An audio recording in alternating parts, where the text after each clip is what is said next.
Mandatory. Listen. Ladies and gentlemen, boys and girls of all ages, something has happened today that I did not expect. Not at all. Not at all. We are back for episode 2. Clap it up in the comments. Yeah. In episode 2 in consecutive weeks. We actually didn't skip a week. This is exactly a week. This is actually 6 days since the last time we recorded. Wow. Most podcasts have not made it this far.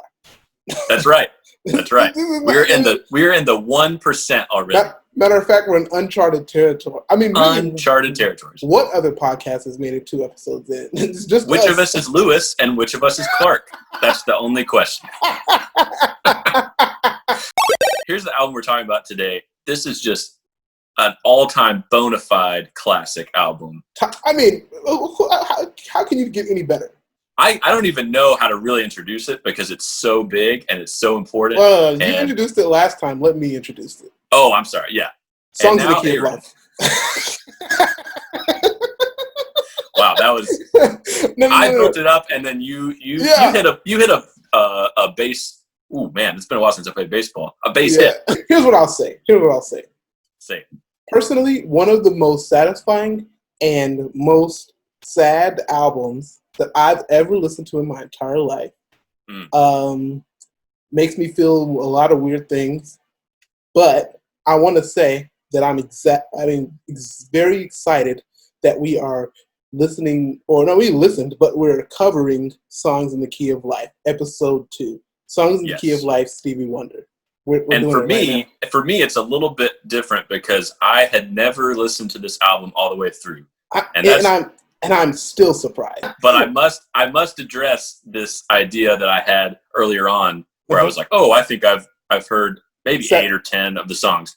Definitely not. In fact, I've heard every single one, all 21 live. Oh yeah. We went to the concert. I saw Stevie Wonder on the Songs in the Key of Life tour. Yes, I forgot about that. Oh man, last episode. I've never listened to Stevie Wonder at all. I was like, well, you definitely know more than 7 or 8 songs. And we literally went to a Stevie Wonder Songs in the Key of Life tour. Yep. What an epic day. That's what I knew about the album, is having seen it in its entirety live by the man himself. Yeah. It was an incredible show. That was almost 5 years ago, November 2015. Well, that's funny. I totally forgot we went to that concert. Well, and here's the only other thing that I knew about this album, and this is specifically with the song "Pastime Paradise." Okay. This is really unfortunate, man. I'm not gonna lie. The reason I knew this song is because of Weird Al and his song. I told you, this is so embarrassing. His song "Amish Paradise."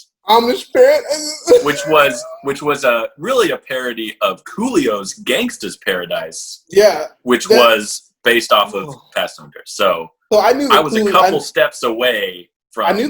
I knew the Coolio one, but I didn't know that Weird Al had one. And also, actually, I appreciate that you would admit that in front of us. I think it's good content. I started doing research, and I started to figure out, there is this weird story, not weird, there's this interesting story about this album that I had no idea about. Fascinating story. In my head, I was just like, oh, it's Stevie. He did a lot of great albums before that. He probably just went in there and knocked it out, did 2 albums, you know what I mean? And they did it. So, when I started reading it, I was like, oh. And I started to understand why this was such an accomplishment. So yes, here's the hook, guys. Okay. The hook is, this almost never happened. I knew I could do this podcast with you, man. What a great hook. That's the hook, man. The hook is, it almost never happened. We're talking book 72, Intervision 73, classic. Fulfilling This' first finale. He was the guy in the 70s. I mean, the guy. Yeah, everybody at the Grammys was like, here's Stevie, you're doing another one. Yeah. So speaking of the Grammys, Intervisions and FFF both won Album of the Year. in consecutive years at the Grammys. Needless to say, he had a lot of success. I mean, he had some hit songs off those records. The biggest one, I would say, probably is Superstition off the Talking Book. That song was, I mean, it still is huge. It's been decades and it's still huge. I mean, it's still in commercials. Like you still run into it all the time. It's in everything.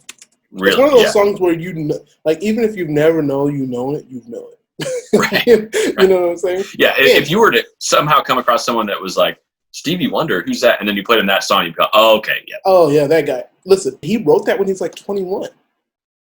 Yeah, because the Talking Book came out when he was 22. And we are 24, 25. So that's... age is just a number. The lifespan's longer now, so we have more time. Right? Yeah. Well, he did have a head start, though. Like, he got signed in Motown when he was 11, right? 11 years old. And last episode, we talked about how Fleetwood Mac had, like, such a long career, and, you know, the rumors was their 11th studio album.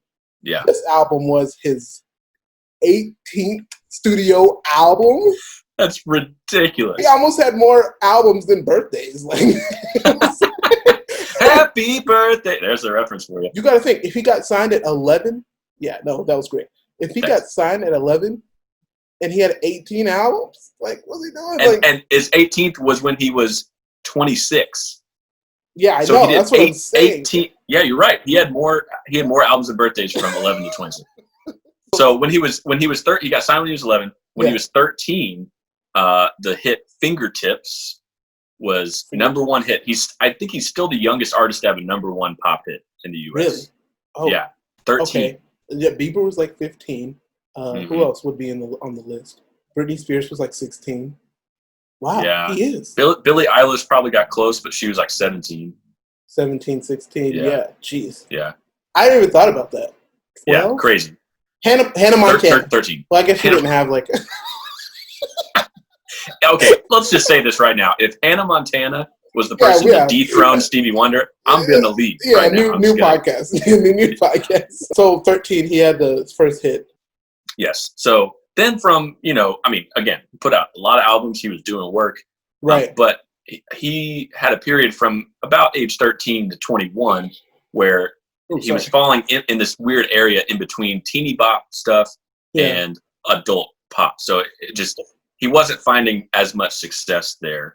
Right. And you got to think, he would later. And you got to think, and this is one of the things I meant to look up and I never did, but it's just something I know that around that time, Motown was like changing, like it wasn't the same type of like hit factory. Like, Motown was like a bunch of singles, they didn't do albums like that. I mean, they had albums, but none of the albums were like important, Yeah. And like, especially in the 60s. And so it was interesting that he was at the same time he's going through that phase. Motown is also going through the phase of like, wait, what are we doing? Because and then I think at some point they just turned into a movie studio and they left in Detroit, right? So it's interesting that they're going. Their stories are kind of parallel, right? Well, and I mean, just the albums that they were putting out weren't necessarily these sprawling concept albums that Stevie was about to introduce. So he's. It's amazing to me that he stayed on Motown the whole time. I believe he still is, or he was when he put out his last album. Yeah, he's really proud about that, especially being like a black-owned record label and like all the history that's there. And obviously, you can tell he has an appreciation for history, an appreciation for the music. But like we said, all of that almost never happened. And here's why. I'm so excited. I'm moving my camera around. You got to, man. I want you to. This is exciting, guys. It is, man. He had all that success in the early 70s. He's doing great. He's got his Grammys. He's still in his early 20s, mid-20s. Yep.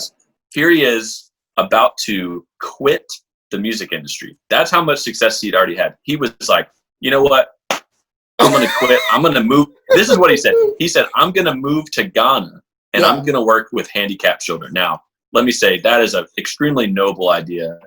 Right. I've never had that. I've never gotten close to that.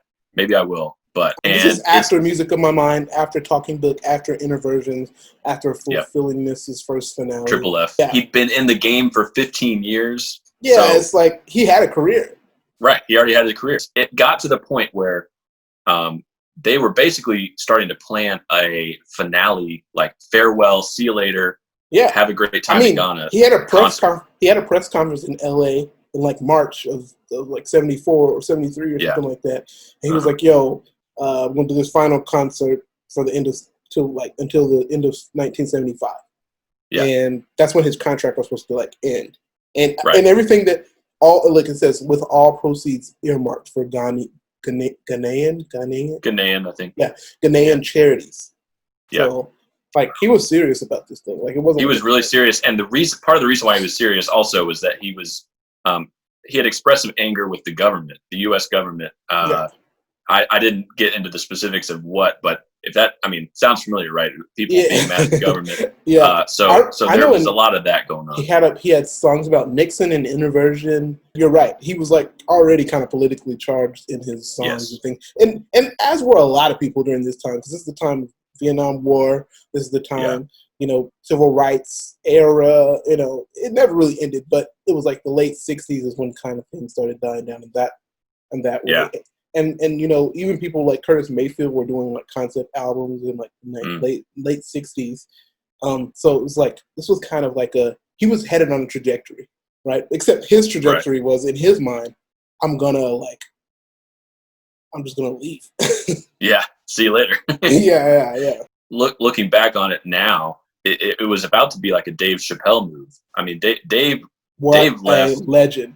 What a legend. Dave left, and he did leave for years. Long. Like over 10 years, I think, right? Yeah, it was pretty long. It was long. He's back, and everybody's happy. But man, Stevie was about to do that.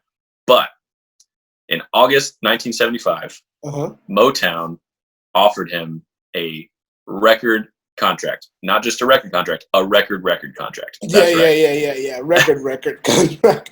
record setting contract. Yeah. Here's the stats. 7 years, 7 LPs, which I think means either or, but we'll get into that. $37 million. Now, this is 1975. $37 million is a lot right now. Here's how much it is in today's money. Technically, 2019. Oh man, you're giving it to us, Dan. Technically, 2019 dollars. It is worth $175.8 million. Okay, that is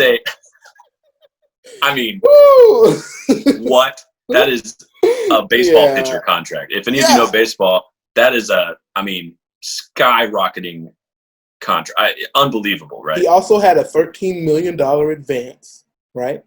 He had 20% royalties, crazy, and he also had full control of his publishing. Yes, that's the full artistic control, publishing, all that. That's the key, man. Because you gotta have that. So beyond just the money itself, just the basic number, which again, incredible. It's so incredible that it was more than Elton John and Neil Diamond's contracts combined. Wow. At the time, in the 70s. And I'll actually get to Elton John in a minute too, because he comes up later on. But I like it. We got some beef between Stevie and Elton. Well, not really. Oh man. Let me squash that right now. All right. That would be interesting. But, piano duel at the Grammys. Piano duel. They have 2 big grand pianos facing one another. Yeah. Yeah, that would be great. So that's the reason. That's the reason why he stayed. He got offered this contract. Yeah. He kind of changed his mind. It's all respect. Like I'm sure that he still cared about Ghanaians, but he has $37 million more dollars to care about with them. And I say this genuinely too. He still had something to say, and that's clear. That's clear in this album. Yeah, you know what I mean. Like he wasn't done making music. He was important to Motown, and they needed a flagship artist, and they needed somebody to be like their guy. And he was appreciative of being there for him when he was so young. So it was kind of a deal that they couldn't really pass up because they needed him, and it was obvious that he was the biggest artist that was happening right now. You know what I mean? Yes. And here's interesting. The interesting thing too about the timeline of this is, so that's all happening in 1975. Yeah. And the album comes out in 1976. So you may think that, okay, well, he signed the record contract and then he got to work. Well, that's not necessarily true, because he started recording parts of the album in 74. So he was already like kind of working on, I mean, because it's 21 songs. Yeah, it was like 2.5 years or something that he was working on this album. Was it like, wow, I didn't know that. So he was still like working out the deal. So is that like a good faith move or something like that? He was like, I'll do this thing.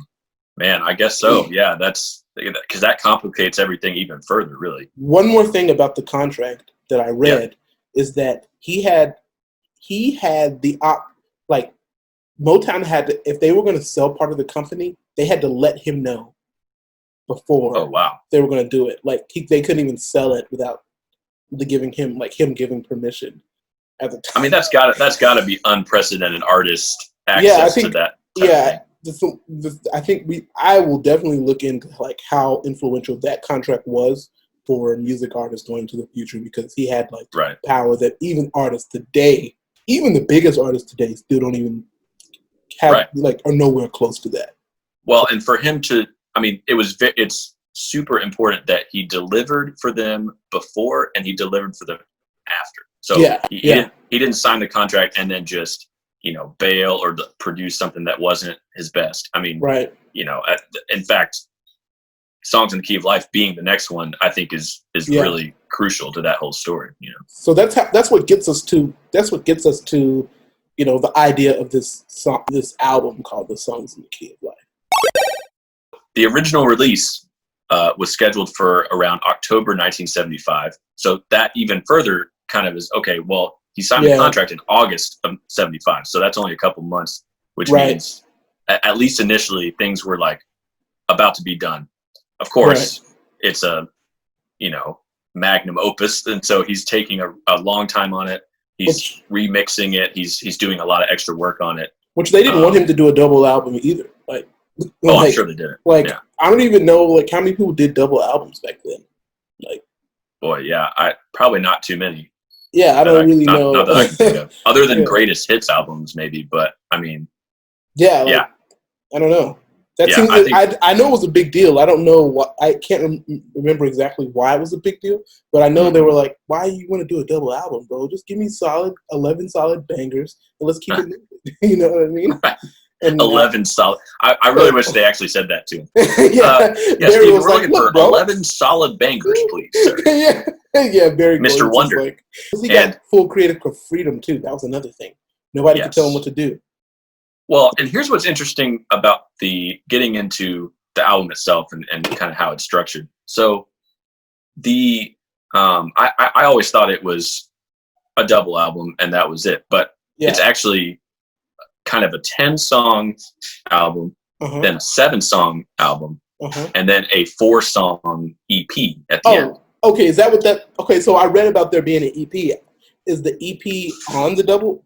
Was it always The EP is Ebony, or I'm sorry, the EP is Saturn, Ebony Eyes, All Day Sucker, and Easy Going Evening. That makes a lot of sense. Lot of sense. Okay. I'm glad you're saying that, because when I listened to it, especially the first time all the way top to bottom, how did that feel? Did you get tired?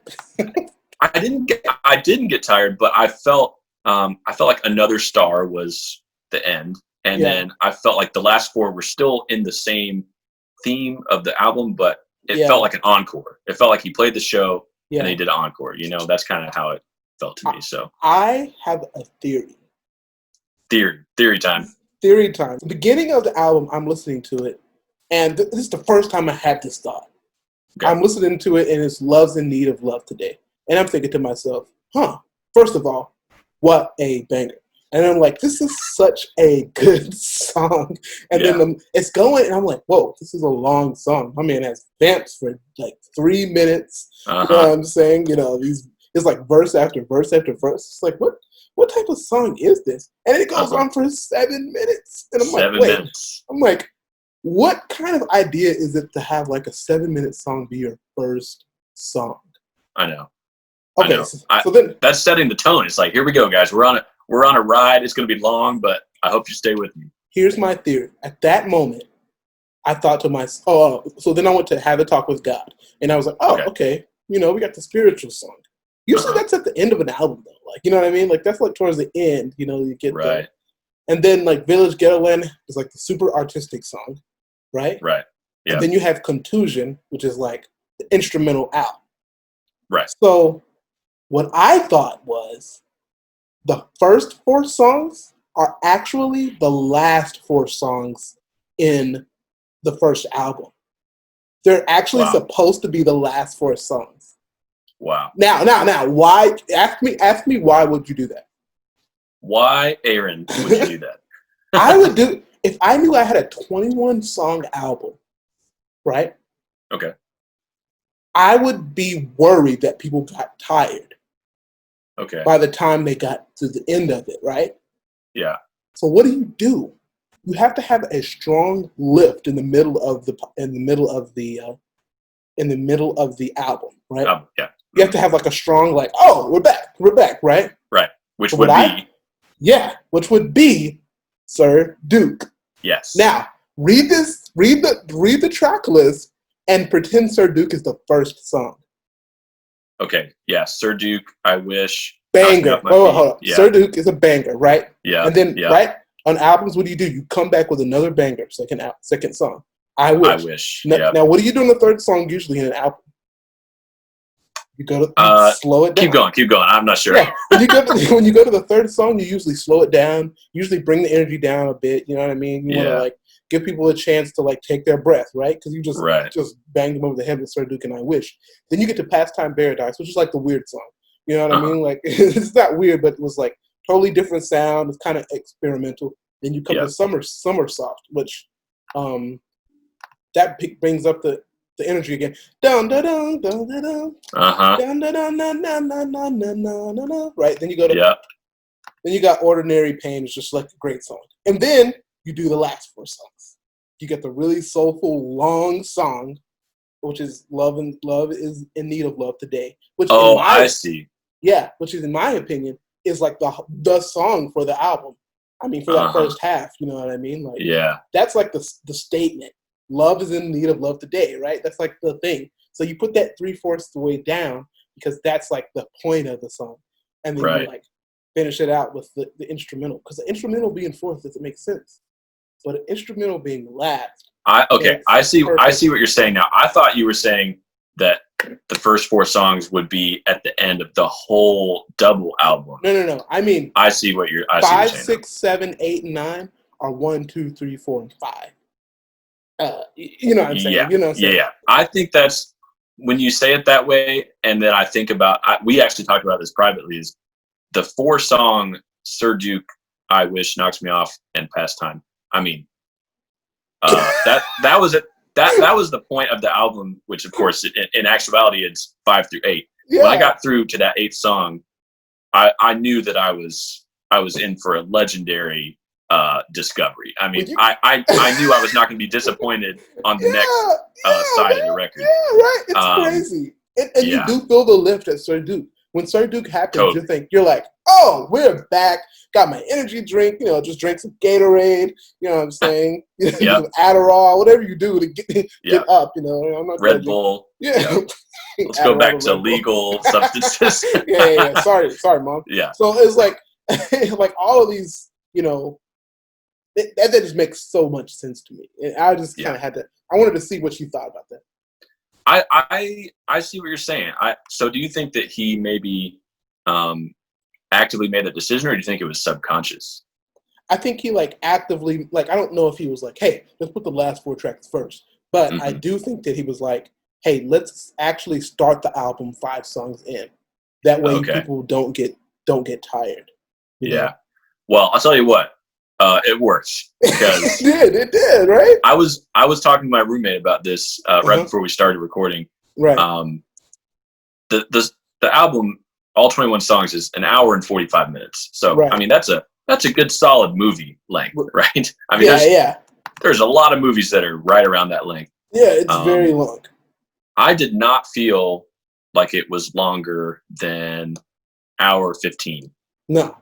Yeah, no, it doesn't. It felt longer than a normal album. Yeah, it definitely feels longer than a normal album. But then when you get to the point where you're like, all right, then then Black Man comes on. It's like, started the trade in 1978. Black Man. And then you're like, I'm back on board. Choo choo. Yep. Yeah. Because you get a little bit hypnotized by "Isn't She Lovely" and "Joy Inside My Tears." They're both very extensive.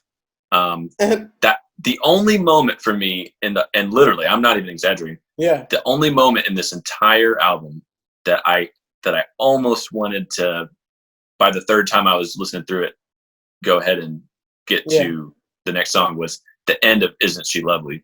Yeah, because the solo, it's like so long. It's really long, and I'm feeling the groove and everything. But here's what's interesting is the single version of that song, they cut that out. So it's way shorter, it's way shorter. So I get it. It's an album and it's a concept thing, and it's about his daughter. He's very passionate about it. But and if he's passionate about it, I'm passionate about it. No, I think that the other thing is we know that song so much, so it's like, oh, I know what this is. I know where it's going. It's going to be a harmonica solo. You know what I'm saying? But it's great. I feel like I don't even give it justice by saying how good it is. Well, and here's the other thing about that song is it was not released as a single in the U.S. It was released as a single elsewhere. I think maybe in the U.K. But I found that interesting because that's definitely one of the first songs when I was looking at the track list before I listened to it. One of the first songs I was like, oh, I know that song front and back, like for sure. Yeah. And but what's interesting about it is it got so much radio airplay that it still got on like the adult contemporary charts or something like that. Yeah. Even though it wasn't released as a single, which that's kind of strange. So that's cool. That next song after that, "Joy Inside My Tears," when I first listened to that song, I was like, "Oh, this is like a stadium rock song." You know what I mean? Maybe it's just like the reverb. But I wonder who wrote that song. Do you know who wrote it? Let me see. I believe just Stevie wrote that song. Joy Inside My Tears. He wrote every song on here except for a couple that he co-wrote with a couple people. But I mean, he wrote everything. Can I ask you a question? Ask me a question. This is going to seem like a dumb question, but I think it's for me and it's also for people out there. What is a concept album? Oh boy. So a concept album to me is it's an artist going into an album saying, here's what I want like the overall theme to be. I want it to be very present, and I want it to, and it could be musical theme, it could be lyrical theme, it could be both. Yeah. They can intertwine, but I think it's more than just, okay, we wrote a few singles and then here's some other songs that we came up with. It's like there's a purpose behind each one of these songs being here, maybe even in this order. A lot of times order has a lot to do with it, which is what's interesting about what you said. Oh, yeah. So, yeah, what do you think about that? I don't know. I like I was reading and somebody said that this was like one of the first concept albums, like one of the first, not the first, but one of the first. Right. And I was like, well, what is a concept album? Because I don't get the concept. I know the concept is this. Well, I don't know what a concept is. Here's the concept. Right. Great setup. Right. The concept is just he's writing songs about every part of his life, basically. Like, his life. Yeah, like the political part, the political side of him, the race relations side of him, his daughter, like being in love with people, breaking up with people. You know what I'm saying? Pastime Paradise is about how some people live in the past and like wish for a better time, like Make America Great Again.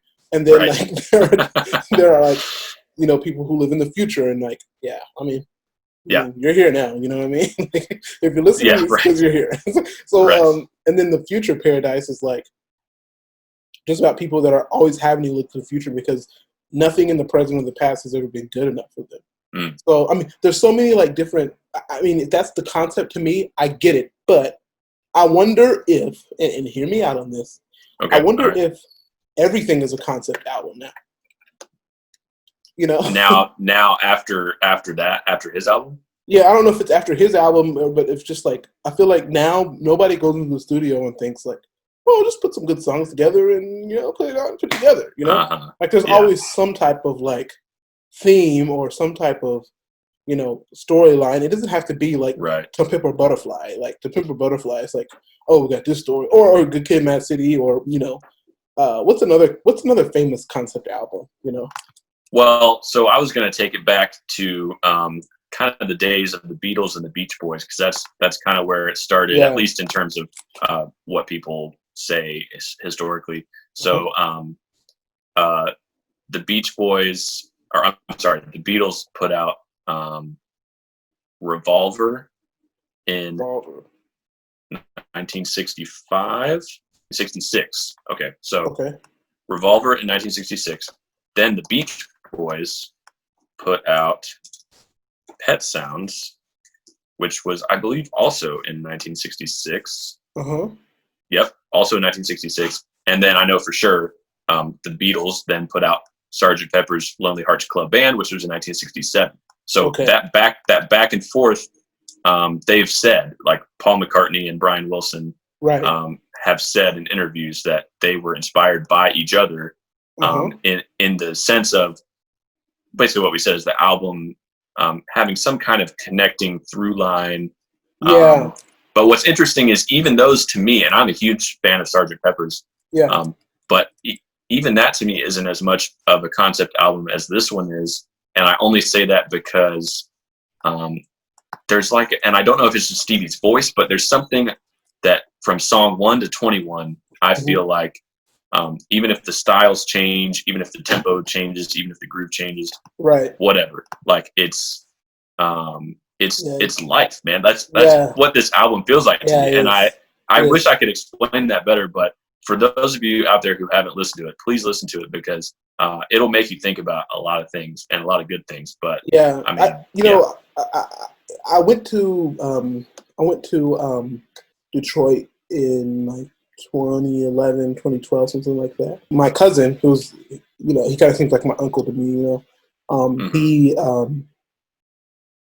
has a huge record collection, and this is actually the first time I actually listened to Songs of the Key of Life all the way through. Because like I said, I had heard songs, and I was like a junior in high school at the time, so it was different. So I was listening to it, and like that song, like that album, just captures so much of that time for me.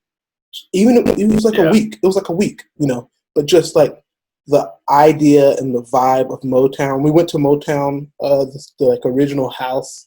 Wow. And, like, we took the tour and all that stuff, and nice.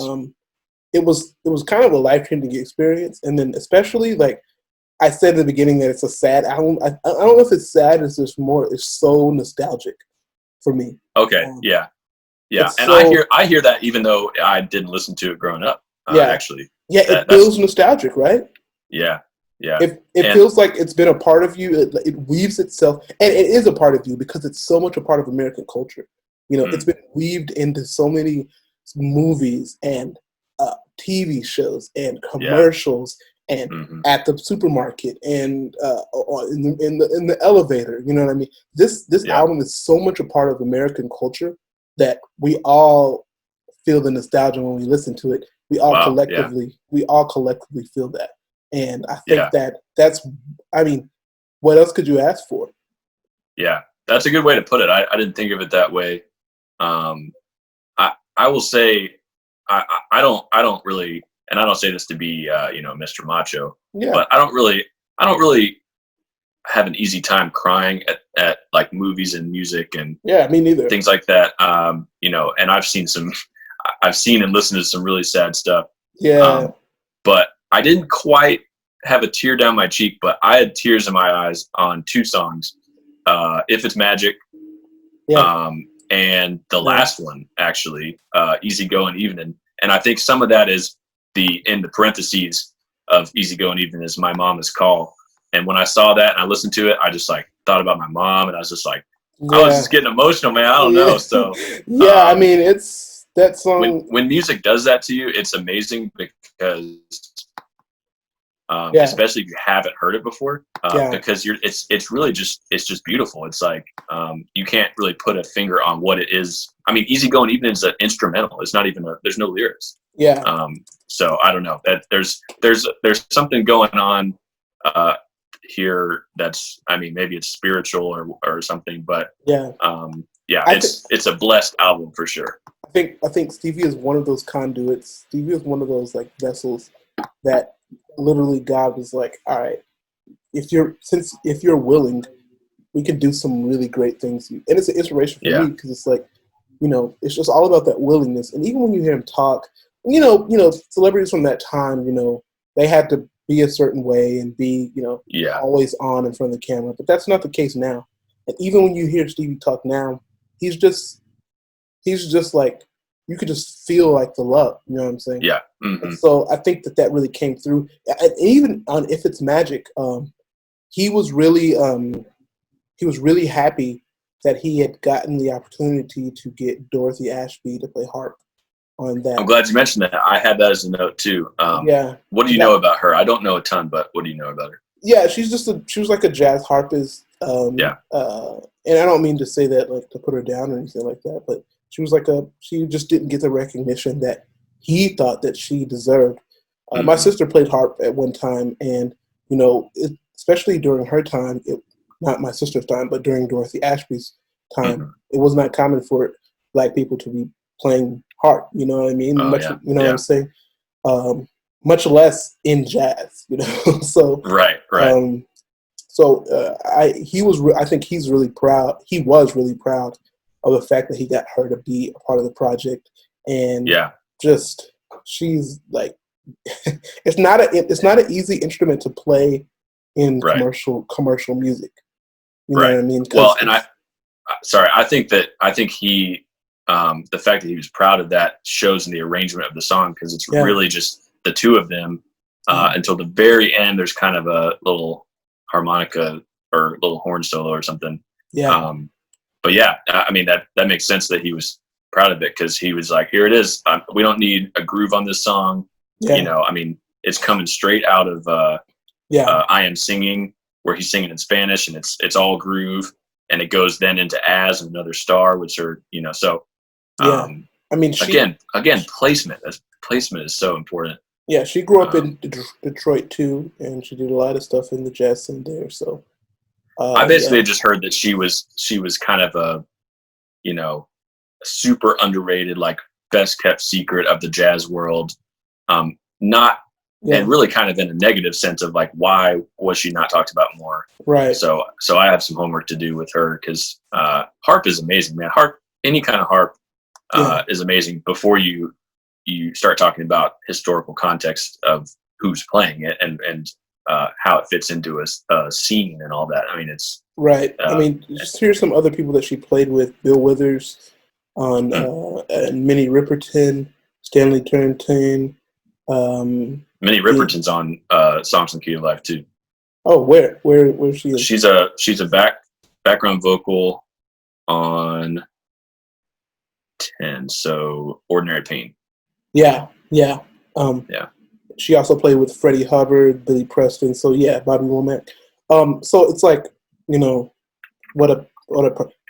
person that played on this album. Let me actually give my respect to Dorothy. I'm so glad that I learned more about her, and I'm glad that she was on this album, because even now I can tell how beautiful of a player she was. So and now she's immortalized on this album, because it's so well renowned. Yeah, and it should be like that. Yeah, totally. Another legend that played on this album was Herbie Hancock. Yes. My personal favorite song on this album is Ass. I don't know why. Okay. It's one of those songs that really just makes me feel stuff that that I didn't ask to feel. But it's, I don't know what it is about that song. Yeah. See, I'm glad you said that. It's a magical song. I'm glad you said that, because I can't pick a favorite. It's so hard, and I'm sure it was hard for you too. But it's not hard. Something about that song just stands out to me. So okay, nice. So in like such a big way. So I like that you have that conviction, even though there's so many great songs. That's not putting that down at all. This is 21 of some of the most amazing songs ever written. Yeah. Yeah. And they're all on the same album. Yeah, they just happen to be on the same album. Well, so let me say something about that. So I don't know if, I mean, you know, I have a little bit of experience making music and putting EPs and albums out. Yeah. And, you know, it's not easy to put out a 10-song album where you're all 10 songs, you're like, yeah, like I feel 100% about those. So he did that, and then he did 11 more, and then they were still all, I mean, there's literally not, I know I said that about the end of Isn't She Lovely, but there is not one song of these 21 that I want to skip. You know, that says a lot. Here's something I want to talk to you about for a second. Okay. Like as I've matured, like as like a musician, and like I've started to realize that like this, like when I grew up, like I always thought I want to go into the studio and I want to try every idea, and you know, I just want to do whatever comes to me in the moment, and you know, just be super creative. And then the more and more I've, you know, had the opportunity to make albums with people and make my own records with, you know, my band, I realized that I was like, that's not the smartest way to do an album. You don't just go in there and just, you know, start doing stuff. You know what I mean? Like maybe that's not the idea. But then I like kind of went back and I thought to myself, maybe it is like every once in a while. Maybe that's what's so special about albums like this, is that you get the opportunity to just try every little, like they had like 53 mixes of each of like songs, and not each song, but they had like 53 mixes of songs, you know what I mean? Like there's so many different versions of what it could have been, like so many different instruments on the songs that you would never hear and things like that. Part of that has to do with the budget, but I think that also it's just the idea of and just like the opportunity to go in there and make something that you tried everything with, you know what I mean? Yeah. And I don't know if it always works out, but somehow. Well, so regarding that part of it, you know, there were 100 people working on this album, you know, all the different people who did background vocals and hand claps and then, you know, all the instruments and the production and the engineering and all that. Or actually, I should say, really, Stevie Wonder produced it. So that's in and of itself amazing. But the thing for me about what you're saying is like, yes, but I think Stevie Wonder, being the writer of all the songs, the producer, playing a ton of instruments, you know, he's such a central figure who's able to do all of those, able to carry all of that weight. And I don't, like, you need someone like that in order to accomplish this level. I mean, you know, if you're talking about a band that you know, you or I might be in, then it, you know, it's definitely more of a collaborative effort with usually writing and arrangements and things like that. But I don't know. I'm just blown away ever since I found out Stevie played drums on Superstition, and then I found out he basically played drums on a ton of his stuff. You know, as a drummer, I'm just like, okay, now it clicked even more in my head how gifted he was. I think that even past like the idea that he played drums, I think what's cool is that he doesn't sound like a drummer. Yes, that's important. Yeah. He doesn't really sound like a drummer. He sounds like he is playing a part. It's hard to play along with. Yeah, right? Because it's not to a grid, you know. Yeah, it's like unorthodox, you know, sometimes the tempo fluctuates like a lot, you know. But it like when you hear him play it, like when somebody told me that for the first time, like, oh, it sounds he played drums on some of the stuff. I was like, sounds like somebody that doesn't know how to play drums. But I don't mean that in I don't mean that in a negative way. Like I don't mean that in like a diss or a put down at all. Like it sounds somebody that's like he is a competent player, but the phrasing is not the same as a drummer would play. You know, everything is like simple in the best way. You know what I'm saying? Well, to give some context with the drumming side, so there's only 2 drummers, and there are other percussionists like Bobby Hall. She was a massively successful percussionist on tons of different hits that she was credited on. There's a lot of other stuff, especially Motown stuff, she wasn't credited on. So she's on this album on Pastime Paradise, but there's only 2 drummers who are listed. Raymond Pounds for Contusion, Sir Duke, and I Wish. So that's pretty. I mean, those are three good drum songs. Yeah. And then Greg Brown on As. Other than that, I assume Stevie is playing drums on all the rest of it if there are drums in the song. I mean, why not? Yeah. So I mean, if he didn't, we're saying he did. Right. Yeah. He did. He did. Come on. Say it. He did. Yeah. So I mean, we could say a whole bunch of other things, but I think that just overall, I was like blown away again. Yeah. And I do want to quickly. I do want to quickly mention. It was recorded primarily at Crystal Sound Recording Studios, which was referenced as a lot of different names that, generally around the Crystal idea. But what's interesting is there's not even, because we love Wikipedia on this podcast, there's not even a Wikipedia page for that studio. You love Wikipedia on this. Okay. Oh, I see. Okay. Well, thankfully there's a big, robust Wikipedia page for this album, so that helped a lot. Yeah. No, but I did look into Crystal Sound. They also recorded some sessions at the record plant in LA, as well as the record plant in Sausalito, which is the connection between this one and Rumors by Fleetwood Mac. Yeah. And also about 6 weeks, I believe, at the Hit Factory in New York. Okay.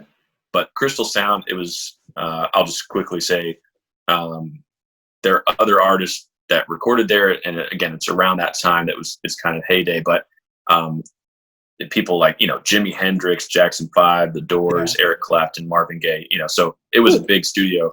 Yeah.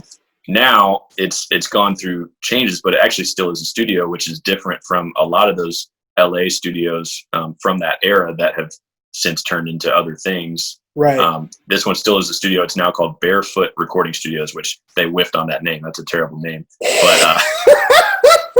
But but shout out to Barefoot Recording. They're still at that location. So and also the album is engineered by Gary Olazabal, as we continue into our foray of engineers with strange last names. I feel like you can't be an engineer if you don't have a weird last name. Right. Neither of us could be an engineer. Yeah. And then John Fishbach, who John, I'll call him, he co-founded the studio, so that's interesting. Oh, okay. So anyway, I had to mention that, as the place where it happened. Oh yeah, for sure. They had a lot to do with this, and just if you read the stories and listen to the interviews, just how available they were. That's like the biggest thing. Because he was just like, we'll just stay forever and just do this for fun, right? You guys don't have anything to do, right? You have a family? How are they? Right. Yeah. So say goodbye. Yeah, say goodbye. I mean, in the end, it's like, what is it worth it? Is 2.5 years of your family's life worth making songs in the key of life? I mean, yeah, that's. It depends on if you're getting royalties or no. Well, yeah. Depends on if you play drums or if you play, it depends on But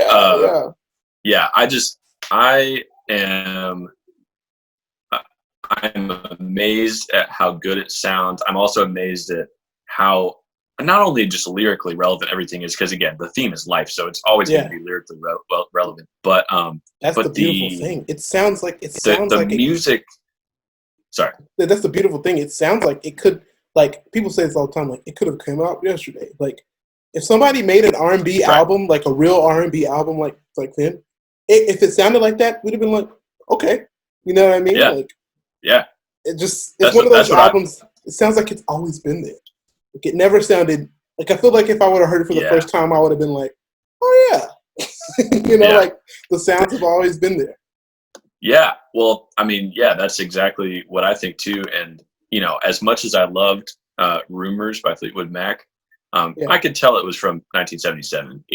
There were certain aspects of it that were pretty 70s in style, but that's not a bad thing.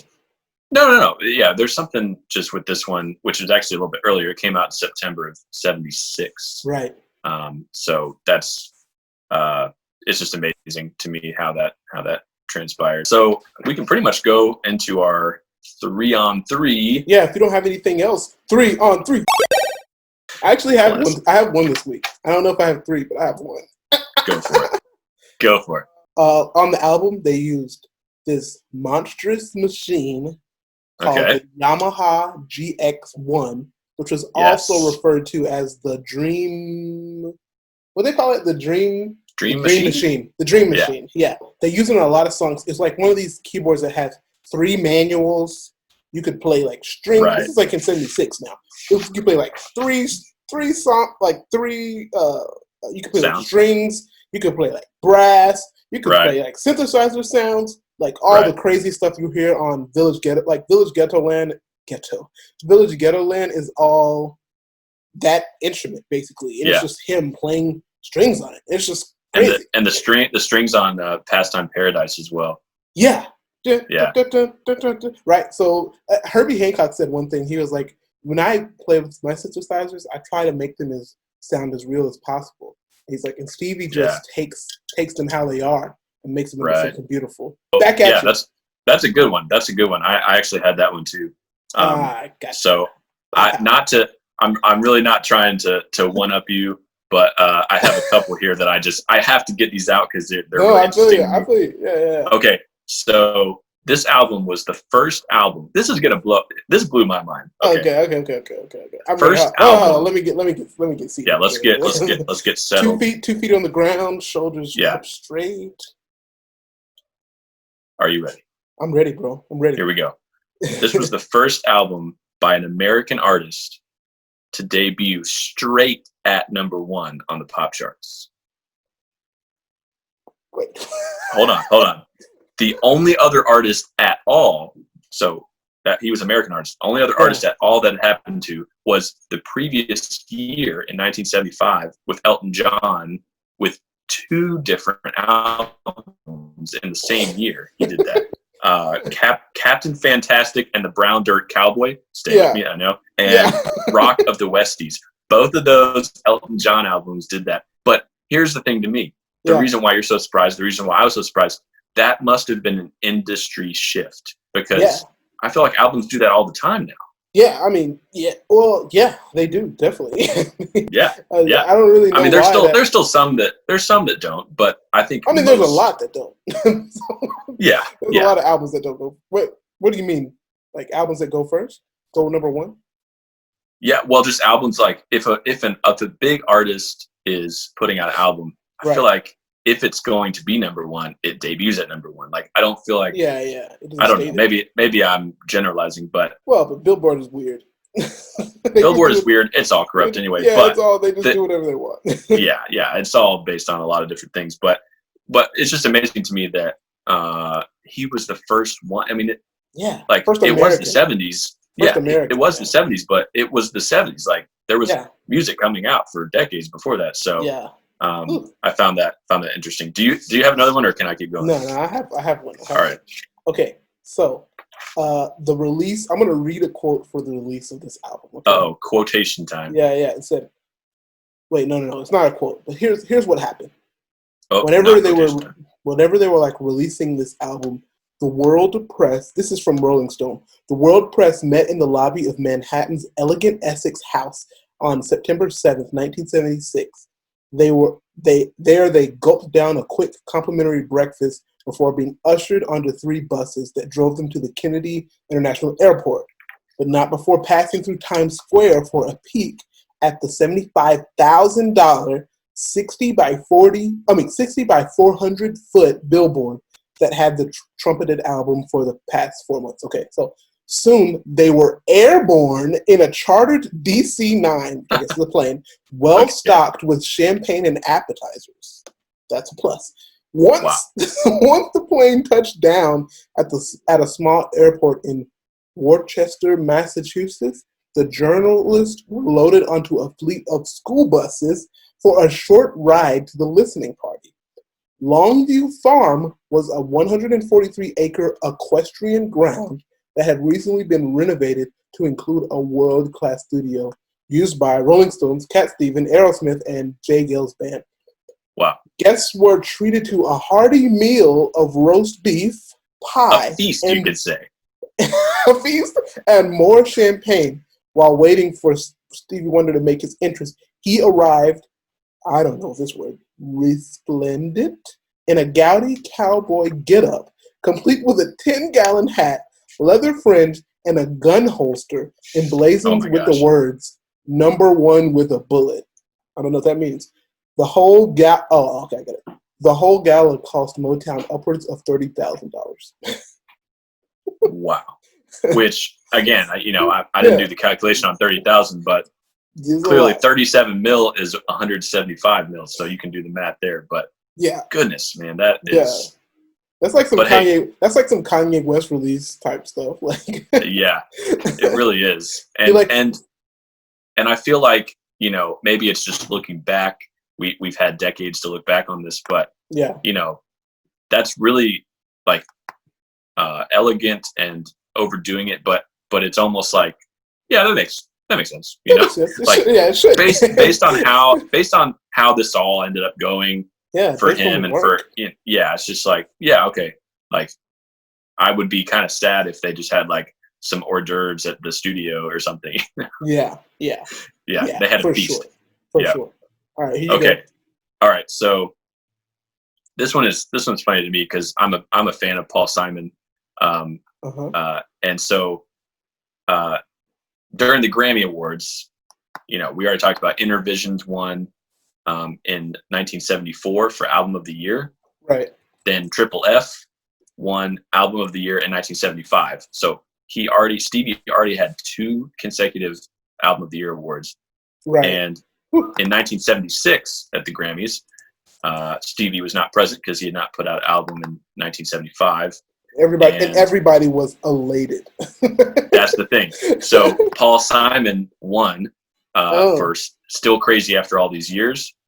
And he famously, during his acceptance speech, got up and basically thanked Stevie for not putting out an album that year. And the best thing about that is that the next year, 1977 Album of the Year, Songs in the Key of Life. So Paul was more right than he knew, which is this is the only year in this 4-year period that he's not going to win. It's because he didn't put one out. So man, again, like I know there's stuff that's come out about the Grammys and those types of award shows, especially recently, about just the corrupt nature of them. But I'm still fascinated by that stuff, especially in this period when we talked last week about the albums that were up for Album of the Year, and it's just like just all great albums. And there's been years like that sometimes since we've been alive, but it's cool to look back on that in that way. It is. I have one that's way shorter. And man, this is really 3 on 3. This is like an actual 3 on 3. Is this your last one? This is the last one I have, but we can keep going. Okay, I only have one more. Okay, cool. There were over 200 songs in various stages that they that they wrote. Like all of them were finished and all of them were like mixed and stuff like that. But they wrote 200 songs.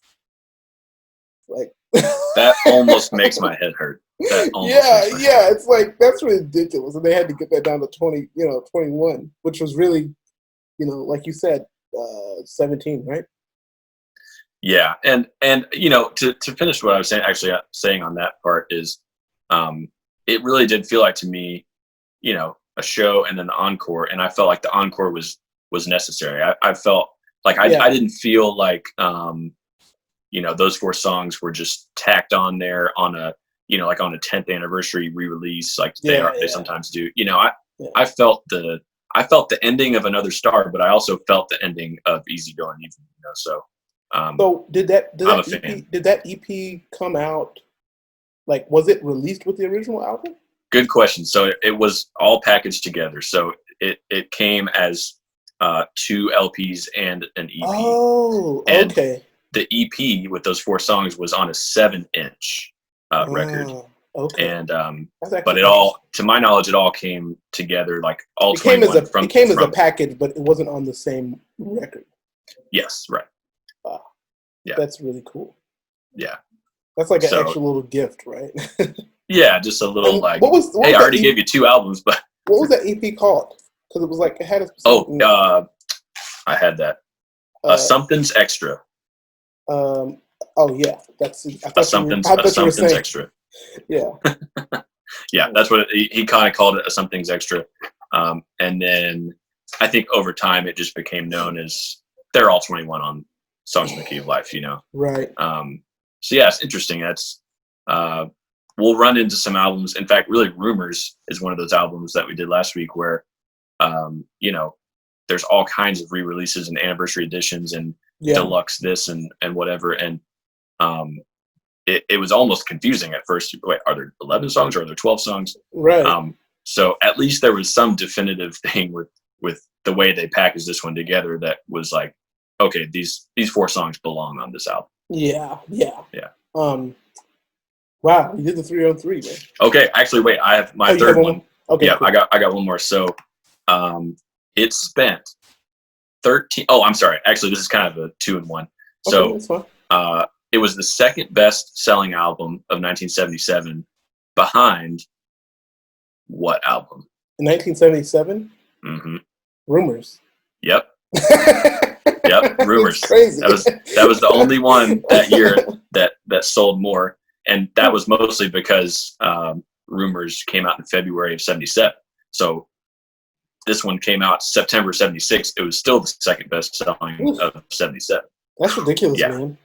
Crazy. So in conjunction with that, basically, when it first came out, when Songs in the Key of Life first came out, it spent 13 consecutive weeks at number 1. Remember, debuted at number 1. Yeah. So 13 consecutive weeks, number 1 on the pop albums chart. And that lasted until January of 77, when it was finally replaced at number 1 by... Okay, when? 1977? Yeah. Oh, Rumors. No, it sounded like I was setting you up for that again. Oh, yeah. So it was replaced by Hotel California by the Eagles.